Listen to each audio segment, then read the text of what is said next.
You guys ever have that wrestler and you don't really know why you like them, but you just like them? That's kind of how I am with the One Man Gang. I can't think of a single match aside from that first Royal Rumble that I was just super enthralled with, but damn it, I like seeing him around. From Zombie Sailor Toys and wrestling's heels and faces, this is One Man Gang.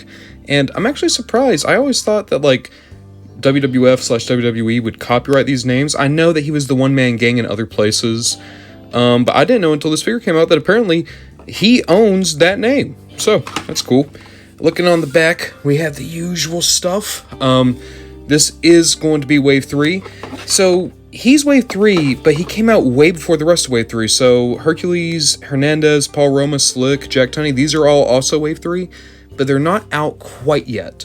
So, One Man Gang was the first one announced. I guess he's also the first one out the door.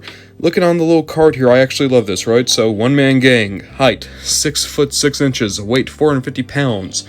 As the name implies, One Man Gang is so big, so bad, he's his own gang. Managed by the Doctor of Style Slick, who we are getting very soon.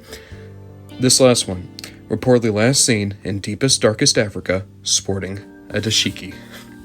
For anyone who doesn't know, One Man Gang would go on to be Akeem, the African Dream. That's who got the Hasbro, is Akeem. So, even though this wrestler, whose real name is escaping me at the moment, even though he would, make a huge career for himself being One Man Gang, for most people today, Akeem's kind of his legacy. So, I'm actually really excited to get this figure, mostly because I like One Man Gang more than Akeem. Getting One Man Gang out of the box, and I adore this. This, of course, Zombie Sailor Toys, Ron Redant, the new style, is making these guys look a little bit more realistic than their Hasbro days. It's their own art style. The collection looks so great by itself. Doesn't really fit in with classic Hasbro, but that's fine. But looking around, you got the tattoo on the side. You have this great mohawk, cloth goods for the vest, and this vest is just so cool. I do wish there was maybe a way to button it together. At the same time, I don't think he ever wore it that way. But they went to the detail of actually putting in little silver pendants for the buttons. You could take this off. I don't know why you would, but you could. And then you have rotations down here at the hands. If you have some of the other figures, like Nick Gage's figure or Earl Hebner's, there are alternate hands that you could put into him. I have those figures. I haven't opened those figures yet. But that is what that's supposed to be. And he does have articulation down here at the waist, as well as rotations at the arm and a rotation at the head. I'm really impressed with this. I adore this One Man Gang. Here's the thing I would warn. I don't know if you can tell. That's a little piece of denim. This is a very small cloth good.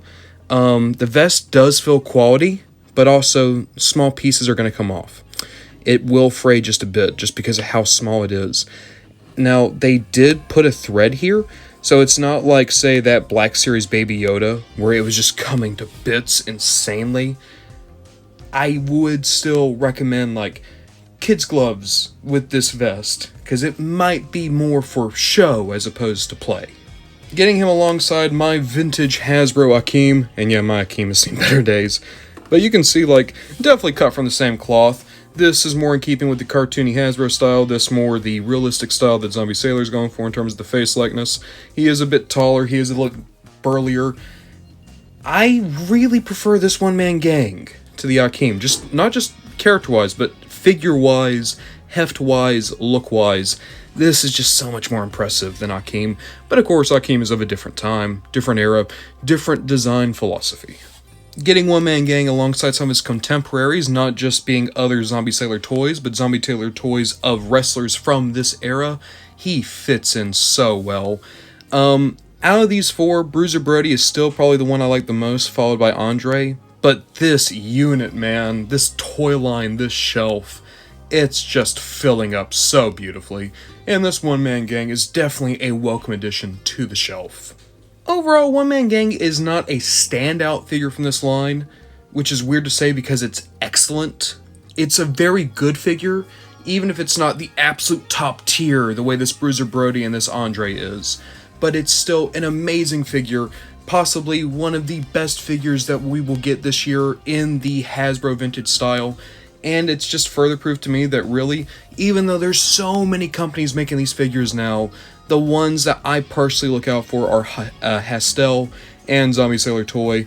And Zombie Sailor Toy is the only one that I think has found their own art style that isn't just on par with the vintage, but in some ways more impressive than the vintage Hasbro figures.